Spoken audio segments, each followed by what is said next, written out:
Subscribe करें हमारे channel shirt take को और आज फिर देखें बीपीएससी टीआरई 3.0 के लिए 50 प्लस टॉप क्वेश्चंस का सेट नंबर 8 फ्रेंड्स।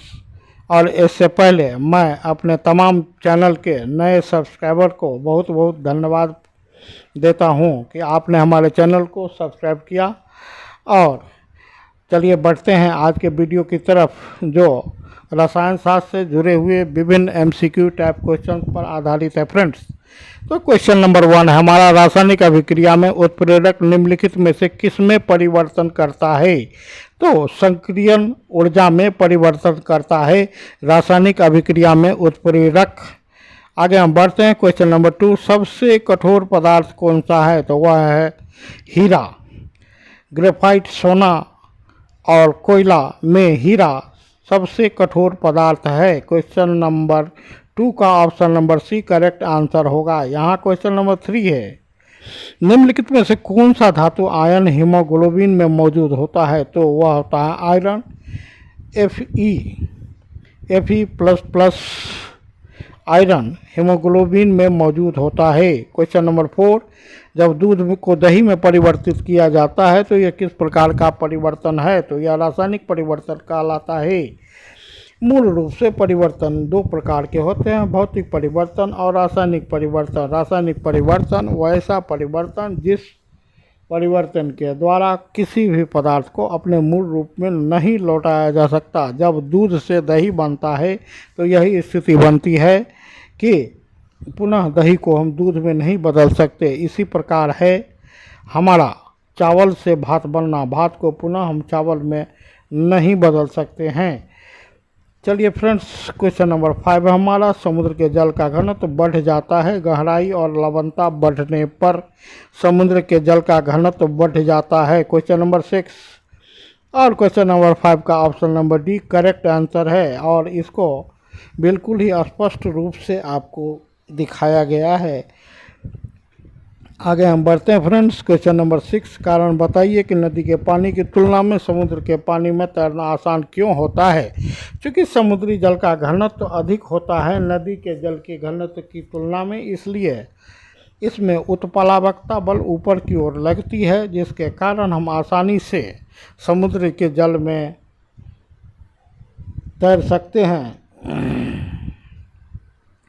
नदी की तुलना में। क्वेश्चन नंबर 7 है, निम्नलिखित में से कौन सा उस कांच के बर्तन की दीवारों को गीला नहीं करता जिसमें इसे रखा जाता है? वह है पारा।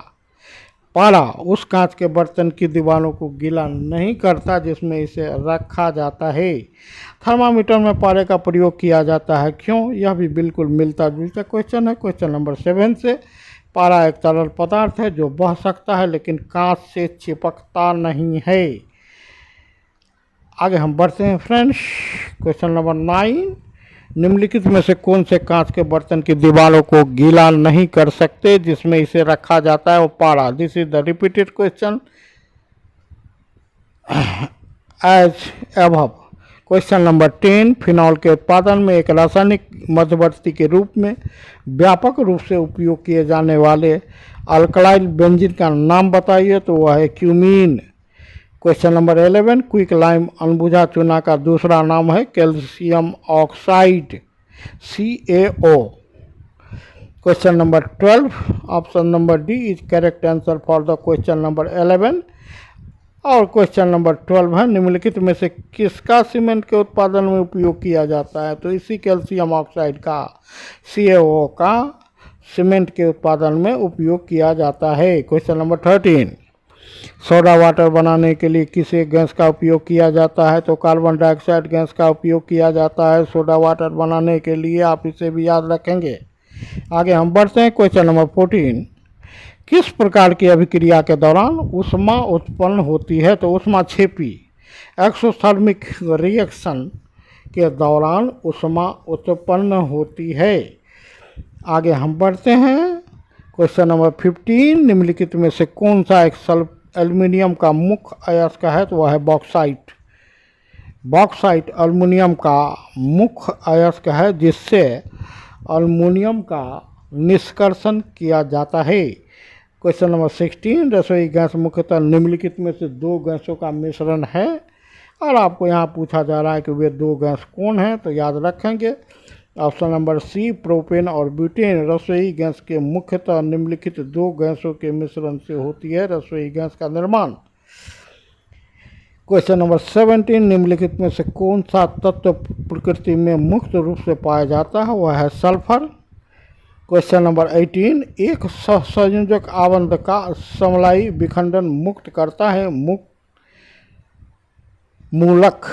क्वेश्चन नंबर 19, अभिक्रिया को संतुलन में कहा जाता है जब अभिकारकों के उत्पादों में परिवर्तन की दर उत्पादों के अभिकारकों में परिवर्तन की दर के बराबर होती है। आगे हम बढ़ते हैं। क्वेश्चन नंबर 20, निम्नलिखित में से कौन सा ऑक्साइड अम्ल तथा क्षार दोनों के साथ प्रतिक्रिया करता है? This is the most VVI question, aluminium oxide. Question number 21, और इससे पहले मैंने कैल्शियम ऑक्साइड के बारे में बताया और यहाँ पर चर्चा की जा रही है अल्मोनियम ऑक्साइड। वह ऑक्साइड है जो अम्ल तथा क्षार दोनों के साथ अभिक्रिया कर सकता है। क्वेश्चन नंबर 21, निम्नलिखित में से कौन सा है गंध सूचक नहीं है? तो वह है शकरकंद, जबकि वनीला, प्याज और लौंग के तेल में गंध होता है। आगे हम बढ़ते हैं। क्वेश्चन नंबर 22, निम्नलिखित में से कौन सा अंग नहीं है? तो हमारी मांसपेशियां अंग नहीं है, जबकि जिगर, दिमाग और दिल ये तीनों के तीनों अंग हैं, मांसपेशियां उत्तक हैं। आगे हम बढ़ते हैं। क्वेश्चन नंबर 23, अंगूर में सबसे प्रचुर मात्रा में कौन सा अम्ल पाया जाता है? तो वह है टार्ट्रिक अम्ल। निम्नलिखित में से कौन सा मिल्क ऑफ मैग्नीशिया है? तो Mg NO2। यह मिल्क ऑफ मैग्नीशिया है। This is the also the most important question और BBI question for your examination. Now the question number 25, यदि किसी विलयन का pH का मान 13 है तो इसका अर्थ यह है कि यह प्रबल क्षारीय है। क्वेश्चन नंबर 26, एक विलयन लाल लिटमस पत्र को नीले में परिवर्तित कर देता है, इसका pH क्या होगा? तो इसका pH 10 होगा, मोर देन 7। क्वेश्चन नंबर 27, एक घोल नीले लिटमस पत्र को लाल कर देता है, opposite question from the above, इसका pH होने की संभावना है, तो वह है 6 below the 7। Question number 28, litmus paper किसके बने होते हैं? तो लाइकेन के बने होते हैं। लाइकेन के बारे में मैंने बताया, या प्रदूषक, यह वायु प्रदूषण का सूचक है। लाइकेन के बारे में बताया कि यह वायु में कितना प्रतिशत SO2 की सांद्रता है, सल्फर डाइऑक्साइड की सांद्रता है। लाइकेन की उपस्थिति यह बताता है कि वायु में वायु प्रदूषण नहीं है, अगर है तो लाइकेन की उपस्थिति नहीं होगी।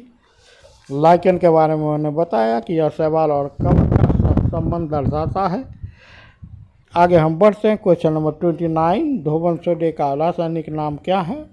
तो सोडियम कार्बोनेट है धोबन सोडे का रासायनिक नाम। बेकिंग सोडा का नाम सोडियम बाइकार्बोनेट है। दोनों में कन्फ्यूजन को दूर करने के लिए हम लोग याद रखेंगे बेकिंग सोडा अर्थात खाने का सोडा, जिसका हम विभिन्न प्रकार के सामग्री को बनाने के लिए रसोई में उपयोग किए जाते हैं और इसे गलाने के लिए उपयोग किया जाता है। खाद्य पदार्थों को गलाने के लिए उपयोग किया जाता है। और बेकिंग सोडा का मतलब होता है सोडियम बाइकार्बोनेट। नेक्स्ट क्वेश्चन 31, निम्नलिखित में से किसे पर्ल एस मुक्ता भस्म कहा जाता है? K2CO3 मुक्ता भस्म कहा जाता है। क्वेश्चन नंबर 32, फटे हुए दूध में कौन सा अम्ल उपस्थित होता है? लैक्टिक अम्ल। क्वेश्चन नंबर 33, जल में हाइड्रोजन के द्रव्यमान और ऑक्सीजन के द्रव्यमान का अनुपात हमेशा होता है 1:8। जबकि रासायनिक रूप से देखें तो जल का समीकरण होता है H2O अर्थात 2 भाग हाइड्रोजन और 1 भाग ऑक्सीजन, लेकिन यहाँ द्रव्यमान की बात हो रही है तो ऑक्सीजन के द्रव्यमान का अनुपात हाइड्रोजन के द्रव्यमान और ऑक्सीजन के द्रव्यमान का अनुपात होता है 1:8। क्वेश्चन नंबर 34, CO2 जब अधिक मात्रा में प्रवाहित किया चूने का पानी दूधिया हो जाता है, क्यों? किसके बनने के कारण? तो कैल्शियम बाइकार्बोनेट के बनने कारण। चूने का पानी दूधिया हो जाता है। कैल्शियम बाइकार्बोनेट बोले तो CaOH2 CaHCO3 का बनना। नेक्स्ट है क्वेश्चन नंबर 35। जब 1 लीटर जल को 4 डिग्री सेंटीग्रेड से 0 डिग्री तक ठंडा किया जाता है तो इसका आयतन बढ़ता है। Question number 36। कोलीफॉर्म का क्या अर्थ है? जीवाणुओं का समूह कोलीफॉर्म का अर्थ है। Question number 37। मरकरी सल्फाइड का सामान्य नाम क्या है? तो बेर्मिलियन मरकरी सल्फाइड का सामान्य नाम है। Question number 38। निम्नलिखित में से किसका उपयोग प्रदूषण संकेतक के रूप में भी किया जाता है? तो लाइकेन का उपयोग किया जाता है, मैंने पहले बताया। आगे हम बढ़ते हैं। Question number 39। निम्नलिखित में से कौन सा पदार्थ ब्लैक एंड वाइट फोटोग्राफी में उपयोग किया जाता है? तो वह है silver bromide. Question number 40। Photostat machine में किस तकनीक पर कार्य करती है? तो स्थिर विद्युत प्रभाव पर। Question number 41। पेंट करने वाली मशीन किस सिद्धांत पर आधारित है? तो बॉयल के नियम पर। Question number 42। हाइड्रोजन बम किस सिद्धांत पर आधारित है? तो परमाणु संचलन के आधार पर। Question number 43। हाइड्रोजन बम किस सिद्धांत पर आधारित होता है? नाभिकीय संचलन पर। Question number 44। हाइड्रोजन बम किस नाभिकीय अभिक्रिया पर आधारित है? तो ताप नाभिकीय संचलन पर।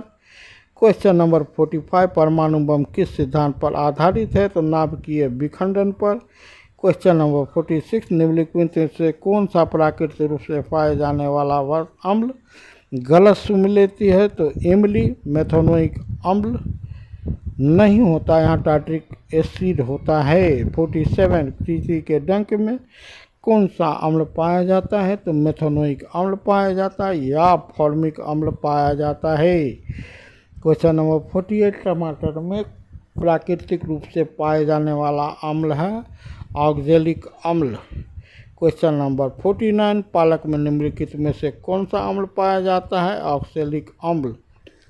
एस्कॉर्बिक अम्ल पाया जाता है विटामिन सी में, या यूँ कहें कि विटामिन सी का रासायनिक नाम ही होता है एस्कॉर्बिक अम्ल।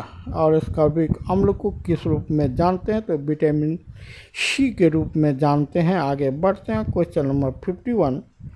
सेब में निम्नलिखित में से कौन सा अम्ल पाया जाता है? तो मैलिक अम्ल सेब में पाया जाता है। बिट्रिक अम्ल पाया जाता है मक्खन में। और इसी के साथ वीडियो को अब समाप्त करने का समय आ गया है, लेकिन इससे पहले मैं पुनः एक बार अपने नए सब्सक्राइबर का कोटि कोटि धन्यवाद प्रदान करता हूं। साथ ही साथ महत्वपूर्ण जानकारियां जो नीचे दी गई है, अम्ल किस खाद्य पदार्थ में उपस्थित होते हैं, इसका एक टेबल दिया गया है जैसा कि स्क्रीन पर आप देख पा रहे हैं।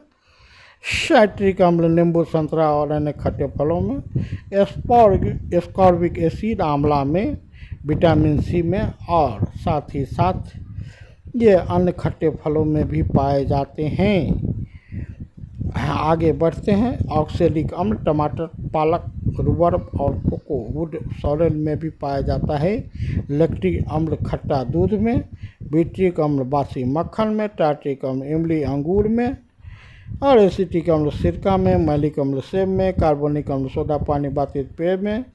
एस्टरिक अम्ल वसा में। फॉर्मिक एसिड चींटियों, मधुमक्खियों और डंक मारने वाली बिच्छुआ में पाया जाता है। फॉर्मिक अम्ल का ही दूसरा नाम होता है मेथोनिक अम्ल, इसलिए दोनों में से अगर कोई पूछे तो दोनों एक ही हैं, आप इससे भी याद रखेंगे। यह सबसे सरल कार्बोक्सिलिक अम्ल है जिसका आणविक क्षेत्र होता है HCOOH। और इसी के साथ हम आज के वीडियो को समाप्त कर रहे हैं, और इसी प्रकार के वीडियो मैं लाता रहूँगा। Thanks for watching. Have U a good day.